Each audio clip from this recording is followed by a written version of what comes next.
Assalamualaikum warahmatullahi wabarakatuh. Nama saya Muhammad Rasulullah dari Prodi Akuntansi semester 3. Di sini saya akan menjelaskan tentang asumsi klasik, heteroskedastisitas dan regresi data sekunder. Heteroskedastisitas tujuannya untuk menguji apakah dalam model terjadi ketidaksamaan varians dari residual satu pengamatan ke pengamatan yang lain. Ghazali 2011. Ada beberapa cara untuk mengetahui ada atau tidaknya heteroskedastisitas melihat grafik plot Zipfird dan Sres ID, uji Park, uji Glaser, dan uji White. Uji heteroskedastisitas dengan grafik plot Zipfird dan Sres ID. Grafik scatter plot melihat antara nilai prediksi variabel dependen yaitu Zipfird dengan residualnya Sres ID. Deteksi ada tidaknya heteroskedastisitas dapat dilakukan dengan melihat ada tidaknya pola tertentu pada grafik scatter plot antara Sres ID dan Zipfird yang telah diprediksi. Dasar analisisnya adalah jika ada pola tertentu seperti titik-titik yang ada membentuk pola tertentu yang teratur, bergelombang, melebar, kemudian menyempit, maka mengindikasikan telah terjadi heteroskedastisitas. Jika tidak ada pola yang jelas serta titik-titik menyebar di atas dan di bawah angka 0 pada sumbu Y, maka tidak terjadi heteroskedastisitas. Kita melakukan pengujiannya ya. Kita klik analyze. Kita klik sebentar, ini mix model.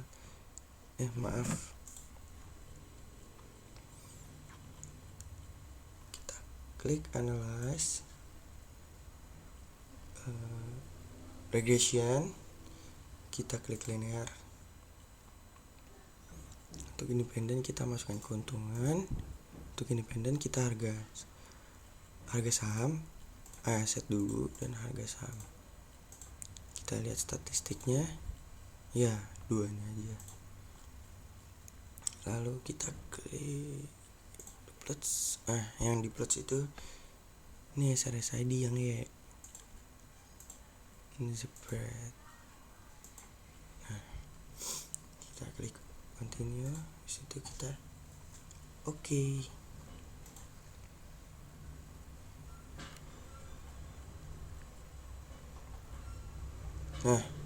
Di sini tidak ada pola ya.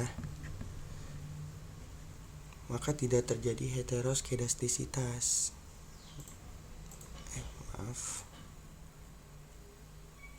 Nih, jika tidak ada pola yang jelas serta titik-titik menyebar di atas dan di bawah angka 0 pada sumbu Y, maka tidak terjadi heteroskedastisitas. Ini tidak jelas ya, tidak berbentuk pola. Kita lanjut. Uji heteroskedastisitas dengan uji Park.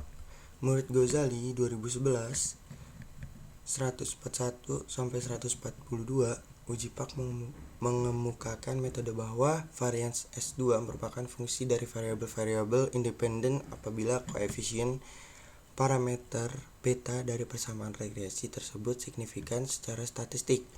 Hal ini menunjukkan bahwa dalam data model empiris yang diestimasi terdapat heteroskedastisitas, dan sebaliknya jika parameter beta tidak signifikan secara statistik, maka asumsi heteroskedastisitas pada data tabel tersebut tidak dapat ditolak. Kriteria uji Park menurut Ghazali 2013 adalah jika nilai probabilitas lebih besar daripada 5% atau 0,05, maka dikatakan tidak terjadi gejala heteroskedastisitas. Jika nilai probabilitas kurang dari 5% atau 0,05, maka dikatakan terjadi gejala heteroskedastisitas. Kita akan melakukan pengujiannya. Kita klik transform, compute variable. Di situ kita klik res 2. Sebentar. Kita all. function and special variable itu ABS. Kita naikin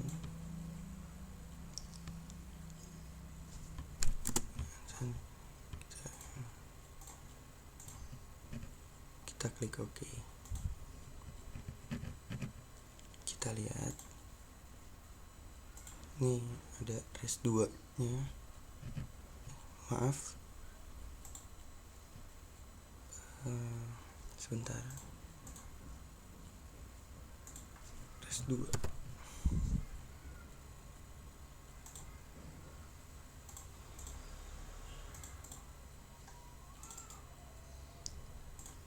Nah, maaf tadi ada kesalahan, jangan lupa ininya.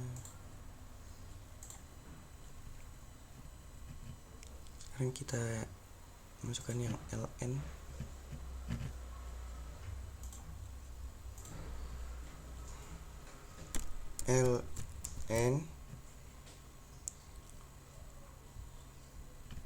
Kita ganti untuk functionnya, kita ganti menjadi ln nih.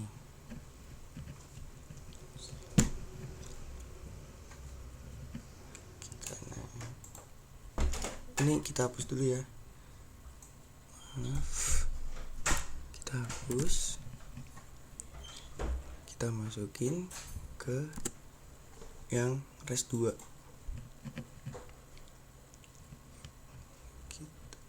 Kita klik OK.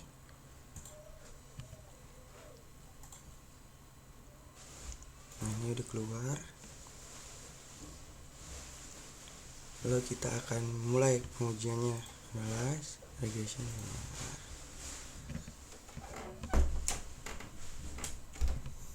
Yang ini kita ubah ln ya, ln. Habis itu kita klik plots, masih sama. Yang save juga sama, kita kosongin. Kita klik OK. Nah, ini outputnya kita lihat yang koefisiennya aja ya. Nih lihat yang signifikannya itu 0. Nih harga saham itu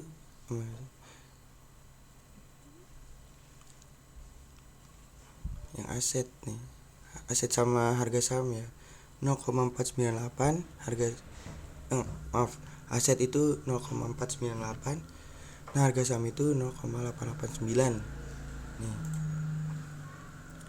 Jadi lebih besar ya daripada 0,05, maka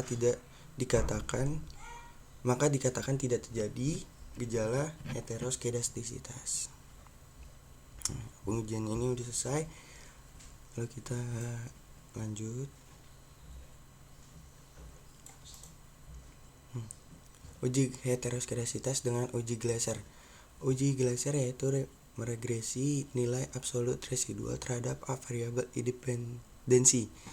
Jika variabel independen signifikan secara statistik mempengaruhi variabel dependen, maka ada indikasi terjadi heteroskedastisitas. Hasil tampilan output SPSS dengan jelas menunjukkan bahwa tidak ada satupun variabel independen yang signifikan secara statistik mempengaruhi variabel dependen nilai absolut UT atau ABS UT. Hal ini terlihat dari probabilitas signifikansinya di atas tingkat kepercayaan 5%. Jadi dapat disimpulkan model regresi tidak mengandung adanya heteroskedastisitas. Nah, sekarang kita buka SPSS lagi. Kita klik transform, compute variable. Situ kita tambah jadi ABS.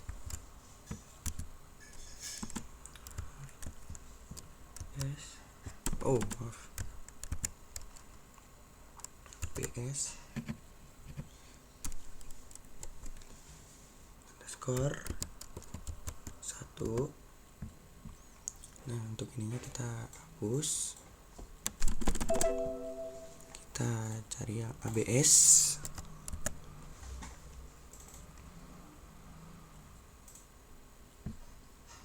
Nah, kita masukin ya, ini unstandardized. Kita ya, situ kita klik OK. Nih datanya nih. Nah, ini udah. Kita akan melakukan punyanya. Analyze, regression, linear. Kita dependennya kita keluarin. Kita masukin yang ABS. Nah, kita klik OK. Sekarang kita lihat outputnya di tabel coefficients. Nah, ini ada data-datanya. Nah, untuk aset itu 0,491 dan harga saham itu 0,880. Di sini kita bisa membuktikan kalau ini tidak terjadi heteroskedasitas.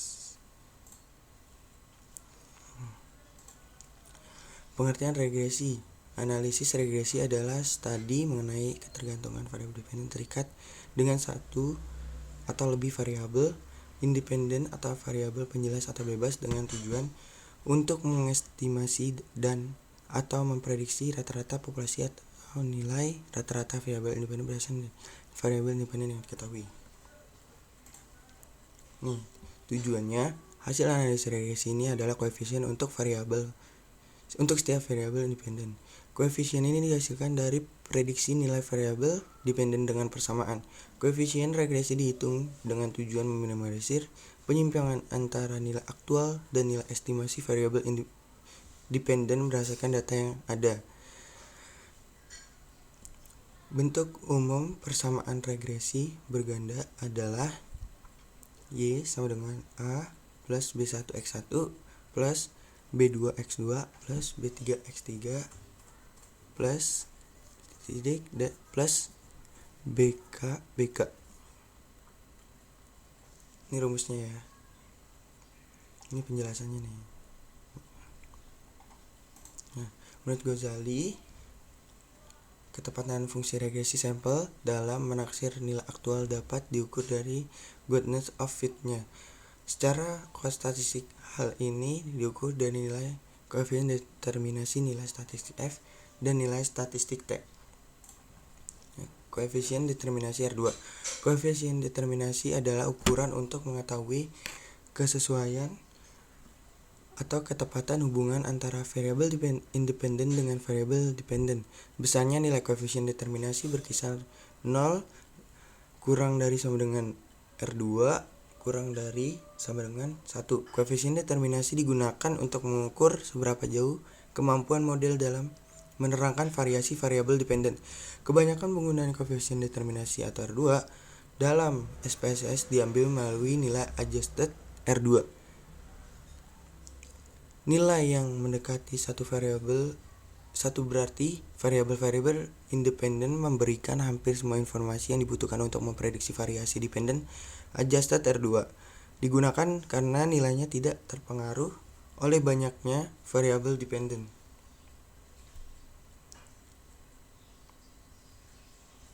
Nah, sekarang kita akan melakukan pengujiannya lagi.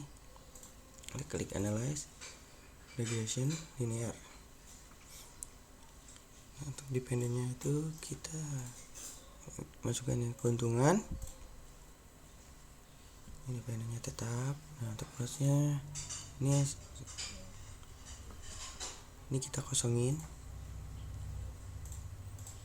Kita klik continue. Save masih kita kosongin.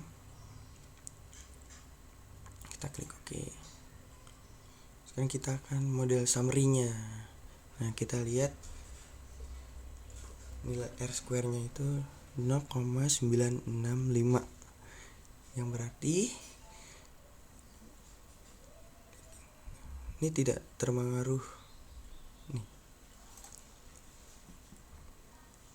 Nih, ya tidak terpengaruh. Nih, mana sih?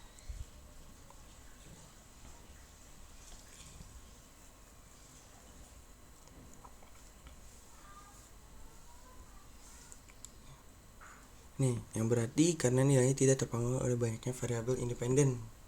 Nah, itu jawabannya. Nah, ini ada uji F. Uji F digunakan untuk melihat apakah variabel bebas mampu secara bersama-sama mempengaruhi variabel terikat. Nilainya dapat diambil dari tabel ANOVA B. Dalam ekspresi kriterianya adalah F hitung lebih besar dari F tabel atau nilai probabilitas signifikasi kurang dari 0,05. Jika memenuhi kriteria, artinya semua variabel independen berpengaruh secara simultan atau bersama-sama terhadap variabel dependen. Nah, sini kita lihat. Nah, ini ada ANOVA-nya. Ini F hitungnya itu 96,981. Signifikannya itu 0,000. Nah, sini itu 0,05. Itu berarti prediksi keuntungan.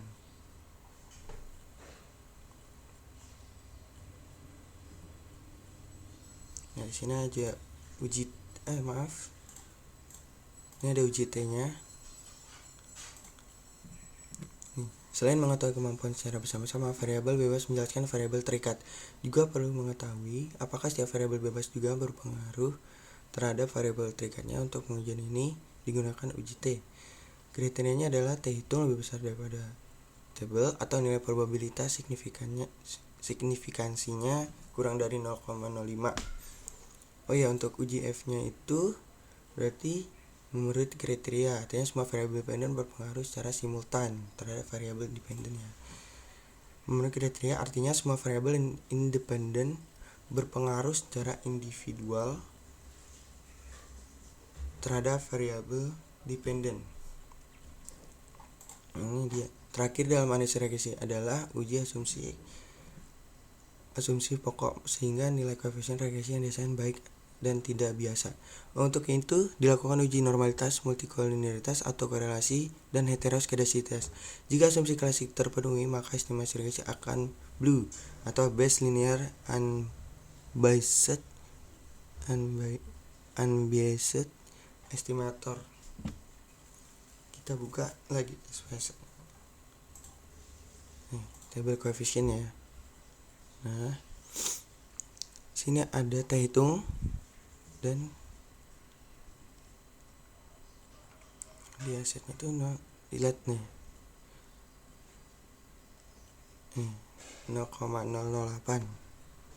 Nah, T hitungnya itu 5,104. Nah, signifikan itu 0,001 ya, yang berarti lebih kecil daripada 0,05, yang berarti artinya semua variabel independen berpengaruh secara individual terhadap variabel independen. Sama juga harga saham 0,001 nilai signifikannya. Dan T hitungnya itu 5,955. Kita di sini bisa mengambil ini positif karena tidak ada nilai minusnya. Data ini berarti positif pada periode keuntungan. Nah, berarti pengujiannya sudah selesai. Jika ada yang kurang jelas mohon dimaafkan. Kurang lebihnya mohon maaf. Assalamualaikum warahmatullahi wabarakatuh.